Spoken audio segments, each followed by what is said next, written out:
Boa noite, você já está no Papo Certo. O nosso programa trata de temas relacionados à gestão, empreendedorismo e economia. Você pode nos assistir aqui no RS Play, canal 524 da sua Claro TV. Também pode nos acompanhar no YouTube, rever, assistir todos os vídeos, compartilhar e também nos seguir lá nas redes sociais no papocerto.com.br. E hoje trataremos do tema de estruturação de negócios e patrimônio. Já já eu apresento a nossa convidada especialista de hoje. Fiquem conosco.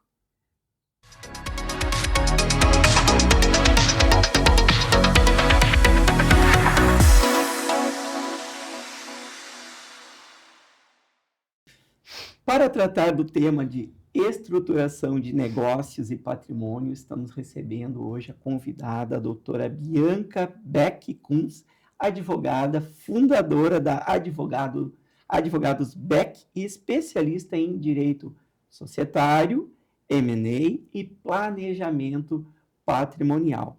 Ela ajuda empresas e empresários a estruturarem os seus negócios para que durem por gerações. Boa noite, doutora. Muito obrigado pela presença aqui no programa. Muito obrigada pelo convite. É um prazer estar aqui com vocês. Excelente. Eu tenho certeza que nós teremos aqui excelentes informações trazidas pela doutora Bianca. Doutora Bianca, então, direto ao que interessa, e para quem está em casa nos assistindo. Doutora, o que significa na prática estruturar o negócio para as próximas gerações? Essa é uma pergunta interessantíssima. Estruturar o negócio para as próximas gerações é pensar o negócio além do seu fundador. Porque o fundador, ele atua, trabalha, desenvolve uma ideia, forma uma equipe, mas ele precisa pensar em quem vai tomar as decisões quando ele não estiver ali. Quem vai gerir o negócio quando essa pessoa que idealizou todo o negócio um dia se afastar ou desacelerar. Então, é pensar o negócio do ponto de vista de patrimônio, é como eu vou organizar a transmissão desse patrimônio para as próximas gerações, organizar a gestão, a tomada de decisão, a governança e também preparar a família para ser uma família acionista e uma família gestora de um negócio. Então, transmitir, preparar uma empresa para as próximas gerações requer não só pensar no negócio, mas pensar patrimônio, gestão, liderança, formação de líderes e preparar a família para tudo, para o que vem, né? Não é necessariamente a família não vai ser atuante no negócio, mas ela necessariamente vai ser acionista. E para isso ela também precisa estar preparada. Conhecer as regras de governança, conhecer como liderar o negócio. Então, parte por olhar por todas essas frentes. Excelente. Doutora Bianca, por que, infelizmente, estatisticamente, empresas familiares têm uma dificuldade de superar a segunda e entrar na terceira geração? Superar a segunda geração, entrar na terceira, é uma grande dificuldade. Eu vivo isso com alguns clientes que estão fazendo essa transmissão, tanto de patrimônio como de gestão. Normalmente a terceira geração ela já nasceu num berço muito diferente que a segunda geração. Então, a segunda geração estava próxima do fundador, viu a empresa nascer e crescer, viu a dedicação do seu pai criando o negócio e estava mais próximo. A terceira geração ela já está muito distante, ela já tem outra relação com a empresa e outros padrões. Então, e manter a família engajada, preocupada com o negócio é um desafio. Então, a segunda geração ela tem a necessidade de preparar muito bem a gestão e as lideranças e a governança corporativa. Entender que, eventualmente, a família não precisa realmente estar no negócio. Então, profissionalizar o conselho de administração, profissionalizar a tomada de decisão, a contabilidade, o acesso à informação para que a terceira geração, eventualmente, atue como um acionista preparado para gerir o negócio. Mas eu acho que a principal questão, então, da transferência para a terceira geração é que realmente ela está mais distante lá da origem, normalmente o berço é um pouco diferente, ela não está tão vinculada ao negócio, e tem um desafio importante da segunda geração, trazer essas pessoas para dentro e preparar elas, né, para serem acionistas ou até gestoras do negócio. Excelente. Doutora Bianca, qual a diferença entre ter uma holding e ter os bens, o patrimônio, na pessoa física? Ter uma holding significa organizar o patrimônio. Ao invés de eu ter imóvel em várias cidades ou em vários estados, eu tenho cotas de uma única empresa e dentro dela eu administro os meus bens. Então, fazer a sucessão numa holding é muito mais simples, porque ao invés de os herdeiros ficarem em condomínio nos imóveis, para fazer a venda do imóvel, eu preciso que todos concordem, todos assinem. Numa holding já é bastante diferente. Eu tenho a assinatura do administrador, que responde ali pela holding. Eu posso ter quórums de tomada de decisão dentro da holding. Eventualmente, não preciso que todos os acionistas concordem, mas apenas a maioria. Eu elejo uma pessoa para administrar aquele patrimônio, para pagar o IPTU, pagar o condomínio. Eu não preciso que todos os proprietários efetivamente contribuam com aquele pagamento. Então, a organização do patrimônio dentro de uma holding, em muitos casos, traz uma eficiência tributária, porque o impacto numa receita de aluguel, numa venda, muitas vezes é menor na empresa do que na pessoa física e facilita bastante a sucessão, porque ao invés de fazer uma sucessão de vários bens, eu estou fazendo a sucessão de cotas de uma empresa e eu também me beneficio da possibilidade de usar o direito societário a meu favor. Eu posso, através de um acordo de acionistas, de um contrato social bem feito, combinar as regras de relacionamento desses sócios, do que tratar tão somente lá das regras de um condomínio em que os herdeiros ali vão ser condôminos daqueles bens. Excelente, muito obrigado pelos esclarecimentos. Holding familiar é um tema muito do momento, Muito. e holding patrimonial, exatamente, ela ajuda muito nessa gestão. Doutora, falando do direito societário, quais os erros mais comuns, né, que os empreendedores cometem ao redigir o seu contrato social? O erro mais comum a redigir o contrato social é entender que o contrato social é uma burocracia. Aí eu preciso de um contrato para constituir a minha empresa e não entender o impacto que o que está escrito no documento tem no dia a dia da empresa e da relação dos sócios. Então, não pensar, caso um sócio queira se retirar, qual é a regra? Ela vai estar lá no contrato social. Se um sócio falecer, o que acontece? A regra está no contrato social. Para eu vender as cotas da minha empresa, como funciona? Eu posso vender para qualquer um? No contrato social, o contrato social vai dispor sobre isso. Então, acho que o principal erro é não refletir, não entender o impacto que um contrato social efetivamente tem e deixar que, muitas vezes, advogados e contadores tomem decisões sem se aprofundar no real impacto que cada previsão do contrato social tem no dia a dia dos sócios. Muito bem. E, doutora, o que é um acordo de sócios e por que ele é tão importante no dia a dia da empresa? O contrato social, na verdade, o acordo de sócios, ele é uma combinação particular. O contrato social, por exemplo, ele é registrado na junta comercial, qualquer pessoa pode ter acesso ao contrato, então ele tem previsões, regras que valem para os sócios, mas que valem também para terceiros. Já o acordo de sócios são combinações só entre os sócios. A gente pode combinar se os nossos filhos podem entrar na operação da empresa, se a gente precisa trabalhar ou não efetivamente na empresa, qual vai ser o nosso papel. Mesmo que a gente tenha um sócio seja majoritário, o outro seja minoritário, será que o sócio majoritário toma todas as decisões sozinho ou ele precisa, para algumas matérias, que o sócio minoritário também aprove? Então, no acordo de sócios, eu tenho liberdade para regrar a relação. E não fazer uso dessa disposição de um acordo de sócios, os sócios perdem muito, porque eles deixam para a lei decidir o que eventualmente eles poderiam ter liberdade. Então, dedicar um tempo a construir um acordo de sócios com aquelas combinações que estão só no fio do bigode, Sim. Vale muito a pena, porque no momento do desalinhamento, a gente vai para onde? A gente vai para a lei e para a regra do acordo e não para o fio do bigode. Então, a lei prevê, nos dispõe esse recurso que vale muito a pena ser utilizado. Excelente, doutora.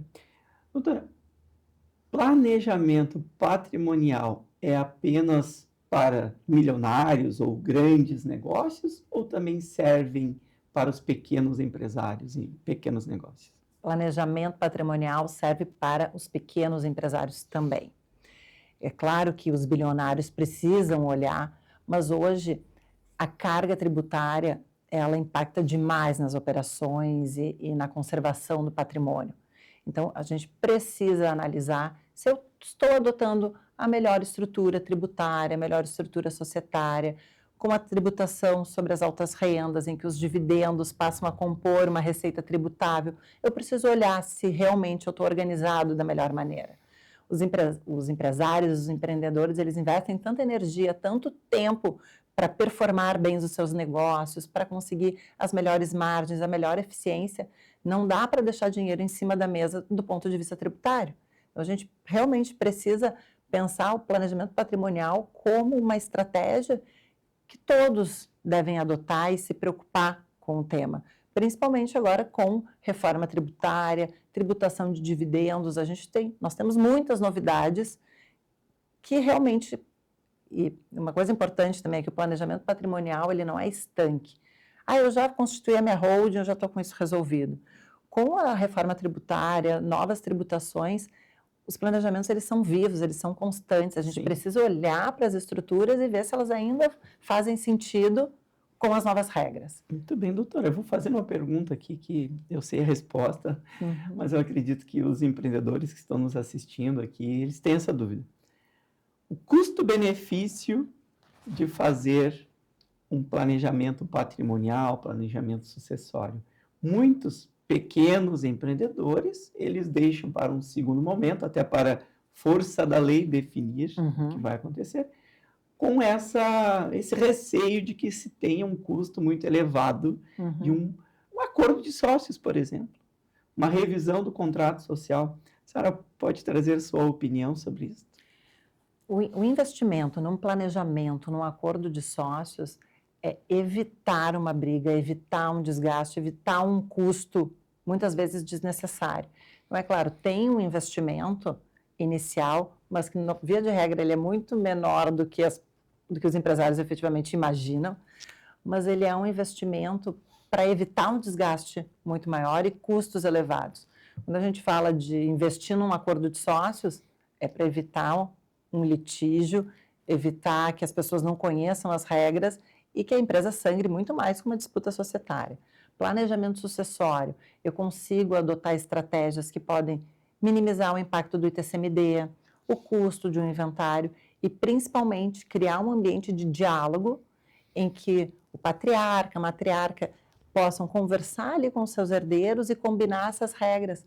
Porque quando a sucessão ela acontece só lá no óbito, eu não tenho essa possibilidade de diálogo, eu necessariamente passo por um inventário que é um custo elevado, ITCMD eu também não tenho alternativas, e às vezes o patrimônio ser dividido somente em partes iguais pode não ser a melhor estratégia, principalmente quando a gente fala de empresas familiares, e principalmente quando a gente tem filhos que atuam no negócio, filhos que não atuam. Então, deixar isso para ser resolvido futuramente... é muito mais caro. Muito mais caro. Exatamente.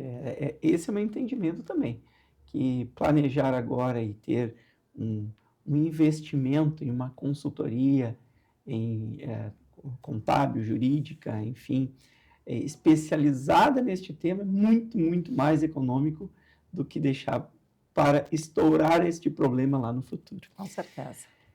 Doutora Bianca Beck, como evitar que uma empresa familiar, com as suas divergências e brigas, possam afetar ou até mesmo destruir o futuro de uma empresa? Evitar brigas que vão impactar na operação da empresa, a gente tem vários mecanismos. Um deles é a própria holding de participações. Eu concentrar dentro de uma holding disputas familiares, discussões de herança, protege o empreendimento, a empresa operacional. Então, segregar, criar holdings para que os sócios planejem dentro das suas holdings, a sua sucessão, eventuais conflitos, separações, é uma maneira de proteger a empresa operacional.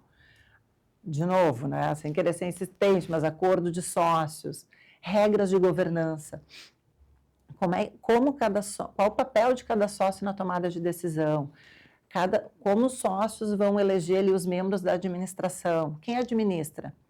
Muitas vezes tem um conselho consultivo, um conselho de administração, é uma saída maravilhosa para os conflitos, porque eu delego para profissionais capacitados e experientes na gestão do meu negócio, e eles me reportam, prestam informações, mas eu, como acionista, não estou ali no dia a dia da tomada de decisão. Então, também a profissionalização da gestão, né, da diretoria, constituição de um conselho, são mecanismos que protegem a empresa operacional. Eu trago a minha experiência que isso não se aplica apenas a grandes empresas. Pequenas empresas com faturamento modesto, mas que são o sustento da família. Uhum. A gente está falando aqui de toda uma comunidade que envolve a família, mas também ali toda a equipe desta empresa, toda uma cadeia de fornecedores. A gente está falando de um tema bem sensível e que ter realmente esse planejamento é muito necessário para garantir essa perenidade. Muito necessário. Até trazendo um exemplo, é tão comum sociedade 50-50, em que é o equilíbrio mais fácil no início do negócio. E mais difícil O mais depois. difícil depois. Então, assim, entender realmente quanto cada sócio vai aportar de recurso, quanto cada um tem, e assim, até a situação financeira de cada sócio importa. Porque se eu tenho um sócio que depende mais financeiramente da empresa, ele vai querer dividendos mais elevados, enquanto o outro está olhando mais para o crescimento da empresa. Então, por isso, de novo, que o acordo é tão importante, porque ele vai forçar a que a gente tenha discussões antes delas acontecerem. Então, eu vou falar, quanto tu entende aqui que do lucro precisa ser distribuído? Sim. A gente vai rapar o tacho todo mês ou não? A gente vai ter uma reserva porque a gente está olhando para o crescimento da empresa? Então, estou vivendo um cenário agora de uma sociedade 50-50 em que a empresa está precisando de um aporte de capital, um sócio tem condições de aportar o recurso, o outro não, e a empresa está travada, porque o sócio que não tem condições também não quer que o outro aporte, para não perder o seu percentual de participação. Aí vão se alavancar no mercado, provavelmente. Mas também não conseguem, porque também a situação financeira da empresa não permite, não está nem permitindo uma linha de crédito terceiro. Então, a gente, nesse caso, eles ainda vão precisar de uma intervenção judicial para salvar a empresa. Que loucura. Uhum. E eu acho que este tema que eu trarei agora tem a ver com este cenário. Uhum. Doutora Bianca, falando sobre M&A, ou fusões e aquisições, qual é o momento do empresário vender ou ceder a sua participação na empresa? Acho que depende do ponto de vista. Se a gente for pensar do ponto de vista para ter o melhor valuation, é quando a empresa está crescendo rapidamente, já está com seus custos ali estabilizados. Então, o melhor momento é quando eu estou ali com um EBITDA né, um EBITDA forte, quando eu realmente consigo mostrar para o meu investidor que eu tenho um plano de crescimento agressivo e que se ele injetar um caixa ou com uma gestão um pouco diferente, a minha empresa vai performar e performar muito. Então, quando eu construo um plano de negócios que para de pé com o que eu já realizei, é o melhor momento para ir ao mercado. Certo. Mas não necessariamente isso acontece com todas as empresas. Então, pode ser que eu precise procurar um M&A porque eu não tenho sucessor. Sim, né? muito comum. Muito comum. Então, qual é o melhor momento para isso? O momento que eu ainda tenho um gás para trabalhar, mas eu já estou vendo ali na frente que eu não quero mais. Então, eu vou conseguir, porque é muito comum um comprador pedir para que o fundador ele fique na empresa uns 2, 3 anos, que ele faça toda uma transição cuidadosa. Então, nesse caso, quando eu enxergo que eu não tenho sucessor, o melhor é, enquanto eu ainda tenho energia para ficar mais uns 4 ou 5 anos no negócio, então eu organizo a casa, saio ao mercado, ainda tenho um tempo de fazer essa transição, sem ter pressa. Então, acho que depende do motivador, a gente tem momentos diferentes, mas independente disso é importante que a casa esteja organizada, que os números contábeis estejam adequados, né, os demonstrativos financeiros, os contratos assinados. Muito bem.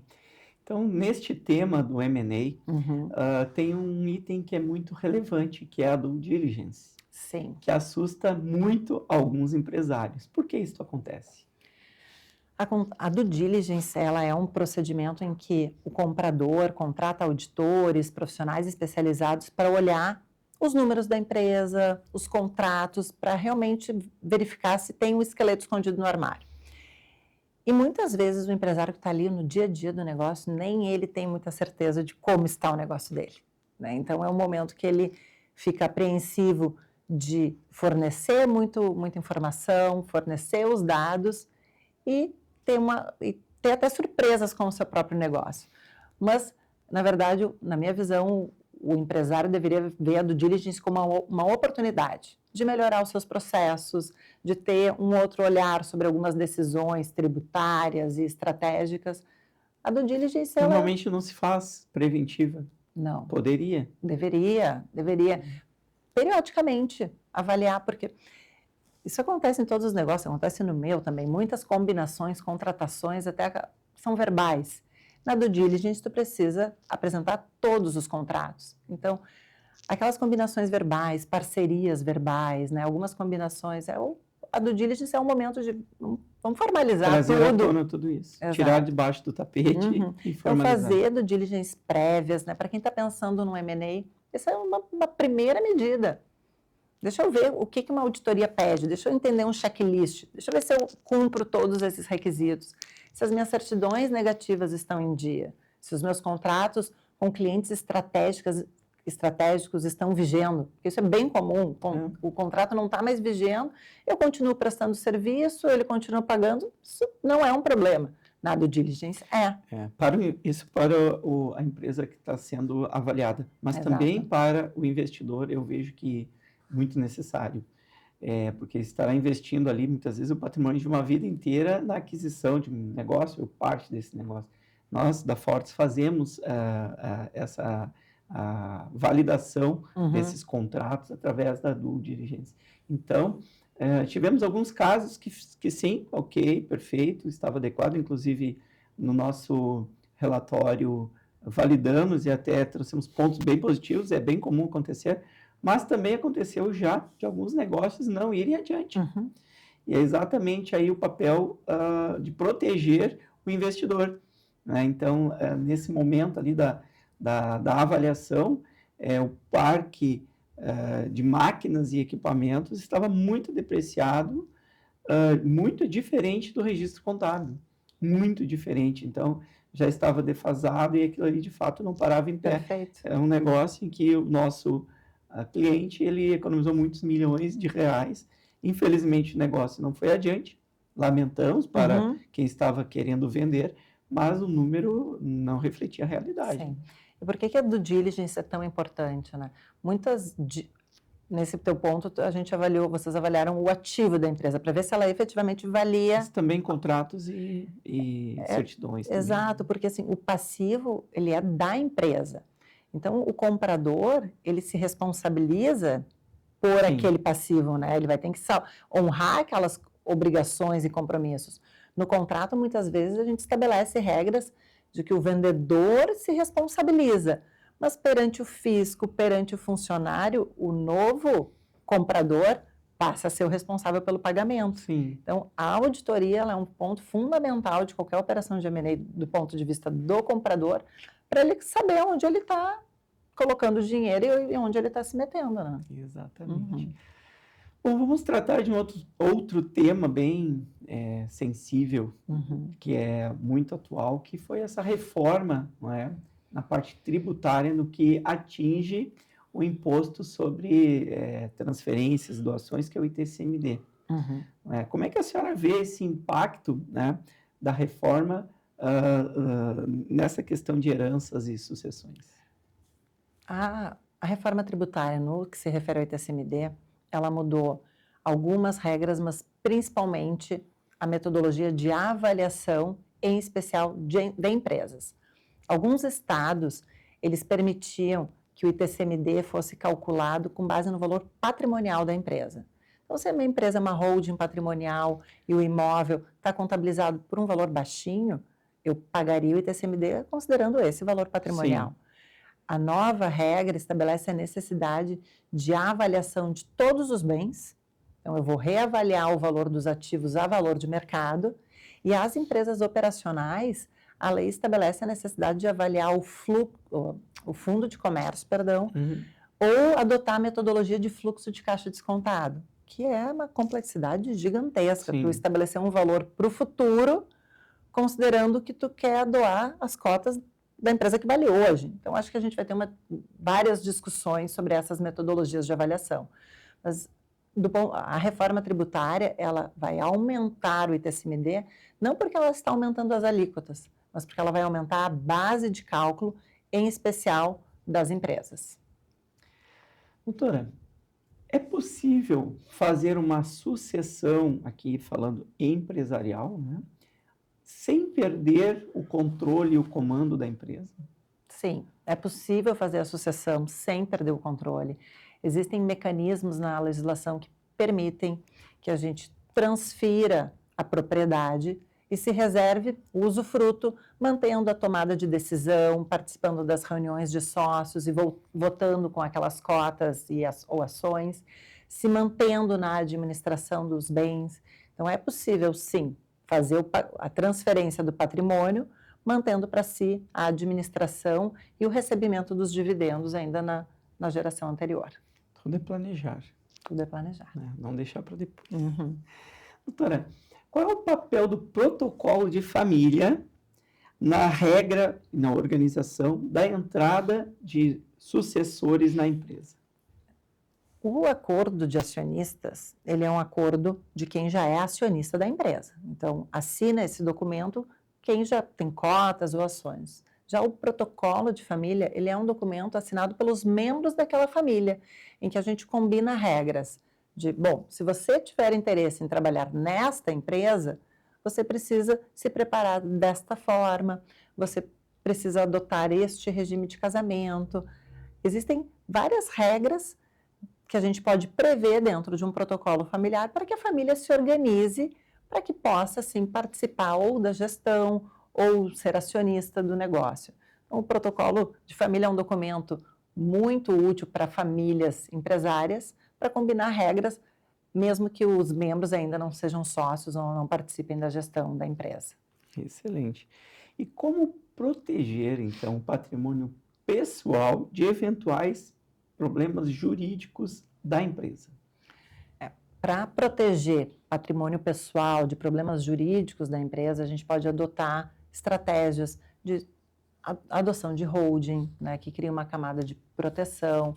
É importante entender que o sócio não responde por todas as dívidas da empresa. A empresa, ela é responsável pelas suas dívidas, exceto se o sócio agir com excesso de poderes, com infração à lei, se tiver uma corresponsabilidade daquele sócio. Mas a proteção do patrimônio, existe mecanismos de adoção de holdings e outros mecanismos que realmente podem criar uma camada de proteção desse patrimônio.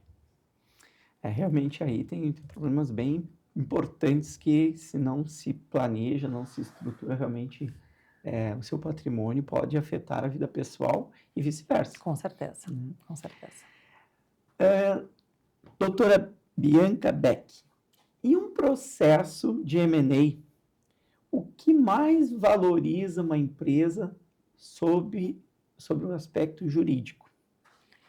Sobre o aspecto jurídico, diversos pontos impactam bastante no valuation de uma empresa, mas o comprador, via de regra, ele está olhando para a geração de receita. Então, ter os contratos formalizados com os clientes, contrato com seus prazos vigendos, isso é uma questão que é sempre olhada e é muito importante. A regularidade dos funcionários, se eles estão devidamente contratados, né, com base nas regras adequadas, com respeito à legislação trabalhista. Esse é um ponto também que toda auditoria é um ponto de análise. Normalmente, o valuation, ele considera as variáveis financeiras e econômicas do negócio. E as questões jurídicas, elas servem muito mais para tentar ir baixando o valor da operação, né? Então, se tu tiver alguma inconsistência, se eu apontar muitas questões da due diligence, a partir daqui eu vou só diminuir o teu valuation. Então, ter uma empresa organizada, então, propriedade intelectual também é um ponto muito importante, trabalhista, tributário, estar em dias com as certidões negativas, ter uma organização tributária, já está num regime de tributação que beneficia a empresa. Esses são os pontos que são analisados e que vão manter o valuation da empresa adequado. Doutora, o que acontece se um dos sócios falecer e não houver um planejamento contratual da empresa? Se um dos sócios falecer, podem acontecer duas coisas. Ou os herdeiros entram no negócio e assumem aquela participação societária e a partir dali a gente tem que entender como é que as regras de governança vão se comportar, ou a empresa vai precisar pagar a participação daquele sócio para os herdeiros. Isso também pode ter um impacto de caixa, caso a empresa não esteja organizada para isso, também é uma questão bem sensível. Na verdade, a ausência de um sócio é sensível sobre os dois aspectos. A entrada de novos sócios sempre traz uma complexidade, mas a não entrada e o pagamento de haveres também é complexo. Então, mecanismos como seguro são mecanismos bem úteis. Ter um seguro para pagar os haveres de um sócio, se tu tem a combinação de os herdeiros não entrarem. Ter uma holding para que a sucessão aconteça lá na holding e não na empresa operacional, para os herdeiros não entrarem na empresa operacional, para eu não passar de um dia, eu tenho um sócio, no dia seguinte eu passo a ter 3, numa família Sim. de viúvo e 2 filhos. Sim. Então, ter uma clareza de qual é a regra em caso de sucessão e ter os meus efeitos paliativos para isso. Então, o seguro é um bom efeito paliativo. Excelente sugestão. Ou a holding também é um excelente recurso quando eu quero manter a participação societária dentro da família. Excelente. Estamos hoje conversando então com a doutora Bianca Beck, especialista aí nessa área de família, sucessão, direito societário, que está nos trazendo muitas dicas, sugestões. Acredito que todos aqui que estão vinculados às empresas familiares estão adorando suas sugestões aqui, doutora. Quero agradecer neste momento aqui os nossos parceiros, nossos apoiadores, aqui a Fortus Group, com todas as suas soluções 360 graus, trazendo soluções na área de contabilidade, recursos humanos, auditoria, M&A, due diligence, que é o nosso tema de hoje, também o nosso software, o Fortus Hub, um ERP financeiro também já totalmente adequado à nova reforma tributária para emissão de notas, e o Sindiconta, o Sindicato dos Contadores do Rio Grande do Sul. Doutora Bianca, como o regime de casamento dos sócios pode afetar o futuro da empresa? Existem... Pode começar de novo. Podemos. Vamos lá, eu faço a pergunta. Pode ir seguindo a resposta. Sim. Tá, obrigada. Posso seguir, Pode. então? O regime de casamento dos sócios, ele impacta bastante na vida das empresas. Existem basicamente 3 regimes de casamento. O regime da separação total de bens, em que o que é teu, o que é meu, e isso facilita bastante a gestão da empresa, porque em caso de separação do sócio, a gente não corre o risco de precisar falar de separação ali das cotas da empresa, então dividir aquele patrimônio. Então, normalmente o regime da separação é o regime que traz mais tranquilidade para a empresa. Tem o regime da comunhão parcial de bens, que a depender do momento que a empresa é constituída e do momento da relação, tem impacto sim nas cotas da empresa. O regime da comunhão parcial de bens estabelece que o que nós adquirirmos durante a união, durante a união é compartilhado. Então, em caso de separação, as cotas daquela empresa deveriam ser partilhadas com o cônjuge. E isso pode causar uma grande dor de cabeça, porque normalmente o ex-cônjuge, sendo sócio da empresa, isso pode causar um grande desconforto. A legislação até estabelece que o cônjuge ele poderia seguir recebendo dividendos, mas também causa um desconforto. Então, o regime da comunhão parcial de bens pode sim impactar. E tem o regime da comunhão universal, que esse sim comunica todos os bens e, com certeza, assim como o da comunhão parcial, só que a depender do momento, ele impacta também na empresa. Então, olhando só sobre o ponto de vista de regime de casamento, olhando para a empresa, o regime da separação total de bens é, com certeza, o melhor regime para proteger as cotas e ali, os ativos da sociedade. Importante até um complemento, que quando não se tem um regime definido, já está definido, Perfeito. que é o regime de comunhão parcial. Então, não, eu não tenho nem o regime definido, está definido. Uhum. É isso, né? Exatamente. Então, para os conviventes, quem tem uma união estável, a realização de uma escritura pública para adotar um regime é importantíssimo, porque a ausência, a lei estabelece, e é a da comunhão parcial de bens, e que acaba impactando na comunhão daquelas cotas, e em caso de separação, a gente tem a necessidade de partilhar aquele patrimônio. Excelente. Doutora Bianca, blindagem patrimonial. Existe ou é um termo mal utilizado nos dias atuais? Essa é uma questão importante. Na minha opinião, é um termo um pouco mal utilizado. No Brasil, a gente dificilmente vai conseguir adotar um mecanismo de uma completa blindagem patrimonial. Existem sim mecanismos como a adoção de holding, uma organização muito adequada da empresa, em que eu não tenho ali um compartilhamento de despesas pessoais dos sócios com despesas da empresa. Eu realmente tenho o ativo segregado, as vidas segregadas. Tudo isso protege, sim, os bens particulares do sócio, porque, como eu disse antes, o sócio ele não responde integralmente pelas dívidas da empresa.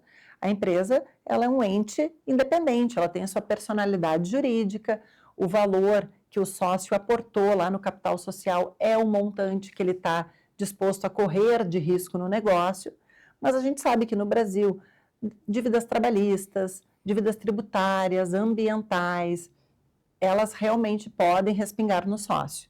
E aí a holding patrimonial, ela pode sim ter um caráter de proteção.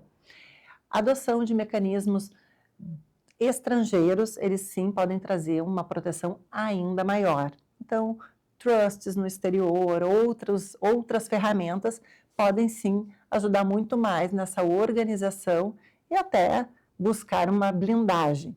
Mas hoje no Brasil a gente tem uma dificuldade de afirmar categoricamente que algumas estruturas blindam. Elas protegem, elas dificultam o acesso aos credores, elas organizam, mas um credor diligente, ele tem mecanismos jurídicos para chegar até o patrimônio do sócio. Excelentes esclarecimentos. A senhora sabe que nossos mais de 200 clientes aqui do Grupo Fortus, eles são diariamente assediados por consultorias que vendem o milagre da blindagem patrimonial. E nós já tivemos alguns exemplos muito claros aqui, que inclusive os clientes pediram nosso apoio com uma visão contábil e tributária para analisar aquela proposta de estruturação societária e patrimonial e mesmo tributária, e que, com todo respeito, nenhuma delas se parou em pé, com meia dúzia de perguntas. Fazemos 2, 3, 4 perguntas, se não tem resposta, né? Então, muitos clientes investem ali uma parte de análise, projeto de blindagem, mas que muitas delas não se sustentam em pé. Infelizmente, né? Mas nosso papel aqui é esclarecer e demonstrar o risco que permanece, que muitas vezes, infelizmente, por algumas consultorias, estes riscos todos eles não são trazidos à tona e não fica muito claro para a empresa. E muitas entram nessa reestruturação, acreditando neste sonho da blindagem patrimonial, e a consequência é muito grave. Hoje, as nossas receitas estaduais, federais, municipais, enfim, estão muito preparadas, através de cruzamentos de dados, para identificar essas situações que não condizem ou não conversam com as regras tributárias e jurídicas. Infelizmente, fica aqui a dica para os empreendedores. Sim, vão atrás dessas proteções patrimoniais, porque tem muitas empresas sérias, mas milagre não acontece. Não Milagres acontece. não temos. Excelente. Doutora Bianca, quais as cláusulas essenciais que temos que ter num contrato social bem redigido para evitar que herdeiros, enfim, sucessores, ex-cônjuges, com a ausência daquele sócio, não venham integrar o quadro da empresa? Tem uma cláusula que ela é essencial, que é a cláusula que trata das hipóteses de falecimento dos sócios. Então, nessa cláusula eu preciso deixar expresso que os herdeiros não ingressarão na sociedade. Com isso, a regra vai ser que a sociedade vai precisar indenizar os herdeiros com base na regra da apuração de haveres. Então, a cláusula ela precisa estabelecer que os sócios, que os herdeiros não entram e vai precisar dizer como eu vou valorar aquela empresa, se vai ser com base no patrimônio líquido, se vai ser com base em algum múltiplo de EBITDA, alguma metodologia de avaliação e combinar como esse valor vai ser pago. Vai ser pago em 12 vezes, em 36 vezes, qual o índice de correção, tudo isso precisa estar previsto no contrato social. Muito bem. Doutora, como equilibrar a sucessão de filhos herdeiros que trabalham no negócio e aqueles que não trabalham no negócio? Essa é uma situação muito sensível. Distinguir filhos que trabalham e filhos que não trabalham precisa ser um planejamento muito bem feito, porque a gente não pode desestimular o filho que está no negócio e, ao mesmo tempo, o filho que não está, ele tem o direito patrimonial sobre aquelas ações.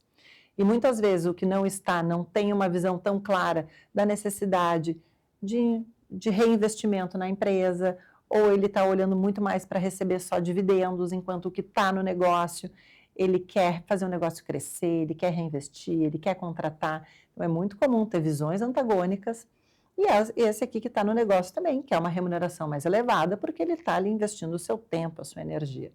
Então, a gente tem alguns mecanismos, como a gente pode ter ações ou cotas com classes diferentes, em que o filho que está na empresa tem o direito, então, de votar com todas as cotas, e o filho que está fora não vota, mas recebe os dividendos. E eu também posso cuidar para realmente fixar uma remuneração pro labore para esse filho que está no negócio, para que ele se sinta estimulado. Posso estabelecer um plano de stock options, que é um plano de remuneração de longo prazo, em que ele vai receber cotas da empresa pelo desempenho dele. Então, acho que tem uma série de mecanismos, uma série de soluções que podem ser pensadas, mas o mais importante, de novo, é planejar, porque se nada for feito, o filho que está no negócio e o filho que não está vão ter o mesmo percentual de participação, e se eles forem 50-50, isso pode causar uma ruptura importante na administração e na gestão da empresa, se esses filhos não estiverem alinhados. Excelente. Doutora, qual a importância da governança jurídica para que uma empresa que deseja atrair investidores? A governança jurídica é uma estrutura de regras de tomada de decisão. Então, quem decide, como é feito. Então, para atrair investidores, eu ter essa combinação de documentos, de regramentos, facilita a gestão, a transferência da empresa de um núcleo para o outro. Então, toda essa organização ela é essencial para que a empresa ela não perca a sua tomada de decisão, a sua gestão. Então, a governança jurídica nada mais é do que documentos que estabelecem quem toma as decisões e quais são as decisões. Com isso, esse interlocutor, ele sabe com quem ele está falando, quais são os órgãos de gestão da empresa que responde por cada tomada de decisão. Então, se eu sou comprador, eu sou investidor, eu quero saber quem toma a decisão pela venda dessa empresa, quem toma a decisão pela venda de um ativo, e tudo isso a governança jurídica vai responder. Excelente. Doutora, o que é a cláusula drag-along? Acredito que seja assim. Assim mesmo. E por que o empresário precisa conhecer este termo? A cláusula drag-along é uma previsão que normalmente está lá dentro do acordo de sócios, que é um direito que o acionista majoritário tem de obrigar que os acionistas minoritários vendam a participação deles junto com o acionista controlador.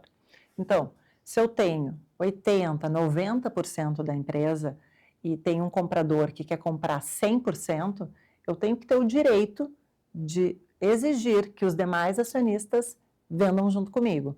Porque é comum que um acionista pequenininho queira valorizar a sua participação, valorizar o seu passe. Sim. Então, começa a entrar ali numa barganha, dizendo, não, eu só vendo se eu tiver aqui um ágio, uma valorização da minha participação. O drag along, ele bloqueia isso. Ele diz, não, olha, tu vai vender junto comigo nas mesmas condições que eu estou vendendo. Tu não vai ter nenhum prejuízo, mas nenhum benefício.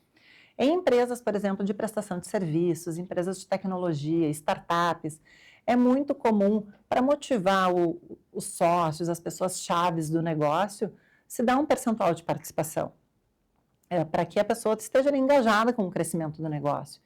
Então, quando eu faço esse movimento de trazer um sócio minoritário para a minha empresa, essa é uma cláusula essencial, para eu não ficar depois refém desse sócio minoritário numa eventual discussão de venda. Então, é uma cláusula que obriga o minoritário a vender a participação dele junto comigo. Excelente, excelente esclarecimento. Esta é uma preocupação que a cada dia mais a gente tem que ter. Com certeza, com certeza. Doutora, ter um imóvel no CNPJ de uma empresa operacional é um risco desnecessário nos dias de hoje? Ter o imóvel operacional dentro do CNPJ da empresa pode fazer algum sentido, dependendo do caso. Por quê? Se o imóvel ele já faz parte da operação, eu ter ele num outro CNPJ, eventualmente até não vai fazer não vai trazer tanta blindagem, porque os credores já vão saber que aquele imóvel é realmente da empresa e podem tentar buscar um redirecionamento. Mas, por exemplo, do ponto de vista de M&A, faz muito sentido eu ter o imóvel em um outro CNPJ. Normalmente, o investidor ele não quer comprar um ativo imobilizado, ele quer comprar uma operação, ele quer comprar um fluxo de caixa, né? Ele não está olhando para um ativo real, um ativo imobilizado. Então, muitas vezes faz sentido as famílias se organizarem, deixando o imóvel da empresa numa holding e a empresa loca esse imóvel. Então, no M&A, a família ainda continua com a receita de locação daquele imóvel e, via de regra, o valor do negócio não é impactado, porque o valor daquele ativo acaba não importando tanto para o valuation da empresa. Então, são estratégias que a gente tem que avaliar o que a família quer, o que o empresário quer. Eu estou olhando para um M&A, eu vou comprar um imóvel, não compra dentro da empresa operacional. Agora, não, eu tenho aqui um imóvel que é da empresa, eu não quero inflar muitos custos e realmente a empresa vai ficar na família?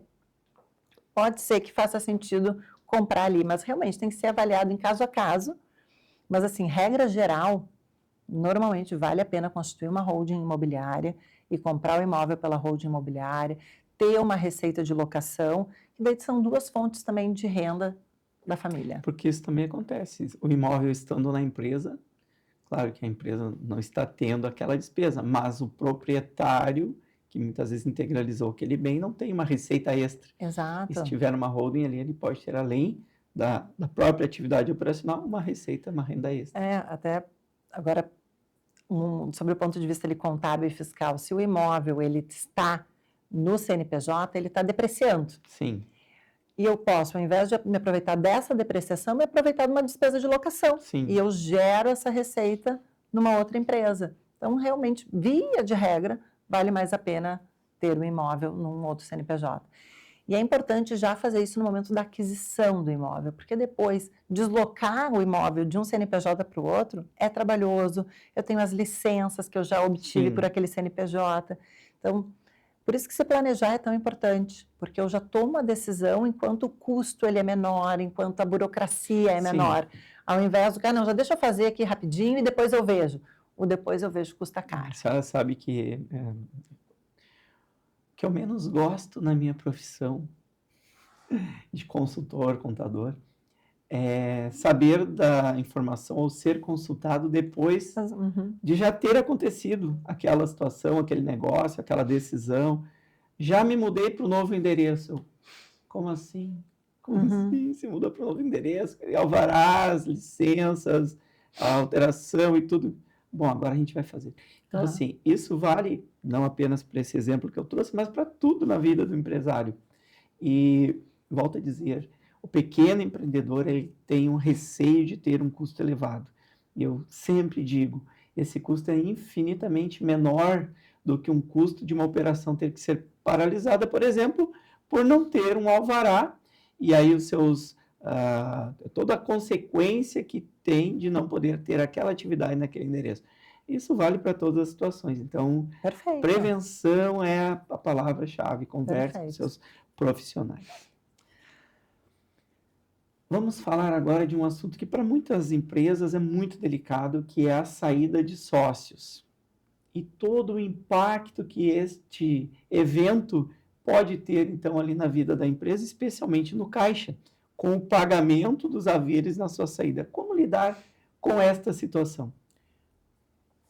Lidar com a saída de um sócio é sempre traumático, porque normalmente o sócio contribui com a receita da empresa. Ele tem algum papel estratégico, ou ele faz parte da operação, ou ele é o cara da tecnologia, ou ele é o comercial. O sócio, ele impulsiona a empresa. Então, eu já tenho a perda desse profissional, que vou ter que alocar mais alguém, então vou Sim. aumentar o meu custo e eu ainda vou ter que pagar pela Custo da participação saída. dele. Então, realmente é um momento muito traumático. Além do que, uma sociedade, ela se forma normalmente por pessoas que são amigas, que têm uma relação, que construíram um sonho juntas. Então, também tem um impacto emocional numa retirada de um sócio. Então, do ponto de vista do direito societário, o que a gente pode fazer para mitigar isso? É ter regra clara de valuation da empresa no momento da saída. E, normalmente, na minha visão, tem que ser uma regra de valuation bem tímida. Ou seja, eu vou adotar uma metodologia que avalie a empresa no menor valor possível, para eu não impactar tanto o caixa da empresa e eu ser um desincentivo para esse sócio sair. Porque se eu tenho um valuation alto, valor econômico, múltiplo de EBITDA, no primeiro racha, eu olho e digo, não, eu vou sair com dinheiro e tu fica com a operação, tu fica aqui com um problema. Agora, se o valuation é tímido, se é valor patrimonial, pode ser que economicamente para eu sair não vale tanto a pena e eu tento me acomodar de novo naquela sociedade, preservando a sociedade. Então, essa é uma conversa lá do início da sociedade, lá do contrato social, que foi um dos primeiros pontos que tu trouxe. O que as partes não olham num contrato social? Esse é um tema, porque ninguém pensa que a sociedade vai acabar, né? A gente começa uma sociedade com aquele óculos cor-de-rosa, assim, a lente só vê oportunidades, só vê sinergias com os sócios. E quando o advogado diz, mas e a regra de saída? Não, isso não vai acontecer. Gente, uma das coisas mais certas é que vai acontecer. Sócios podem ter visões diferentes, podem ter momentos de vidas diferentes, então prever adequadamente a regra de saída é uma maneira até de tu tratar a postura de cada sócio. Então, assim, se eu tenho uma regra tímida de valuation, eu já modulo um pouquinho o comportamento daquele sócio. Excelente. Doutora Bianca Beck, a senhora recomenda o uso de trusts ou estruturas no exterior para os empresários brasileiros em 2026?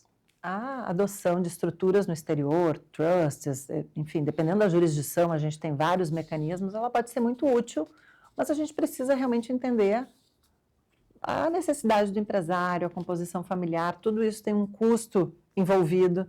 Então, eu acho que não é uma solução que pode ser aplicada para todas as famílias, porque ela realmente vale a pena para quem já tem um patrimônio mais elevado e para quem está buscando soluções diferentes e que está acostumado a tratar com investimentos no exterior.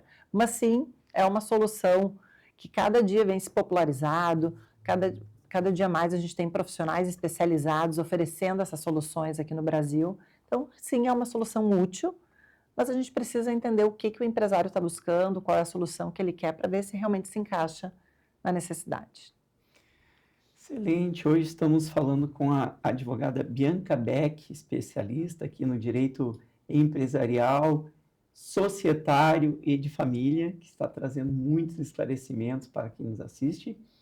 Estamos chegando aqui nos últimos minutinhos, doutora, então eu quero lhe fazer a última pergunta. Qual o maior legado que uma boa estruturação jurídica pode deixar para uma família empresária? Essa é uma excelente pergunta. O maior legado é a família conseguir fazer essa transição patrimonial, levar o patrimônio de uma geração para outra com menor custo tributário, com a maior transparência. É conseguir construir mecanismos de gestão dessa empresa, onde cada um saiba o seu papel. Eu sou um filho que não quero atuar na empresa, isso está transparente para todo mundo, eu sei qual vai ser a remuneração, qual vai ser o meu papel. Já o filho que está no negócio, ele também sabe essas atribuições.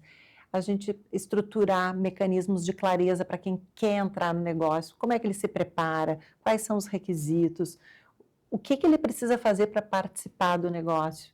Esse é um legado de transparência, um legado de relações saudáveis, porque o diálogo ele faz parte desse processo, ele não é um processo puramente jurídico, somente jurídico, né? A gente utiliza de mecanismos jurídicos, mas para estabelecer diálogos, conversas, entender os papéis de cada um. Então, o legado, ele é uma família saudável e uma empresa saudável. Excelente, doutora. Para quem está nos assistindo que deseja lhe contatar, lhe encontrar, seguir nas suas redes sociais, a senhora pode trazer para nós? Claro.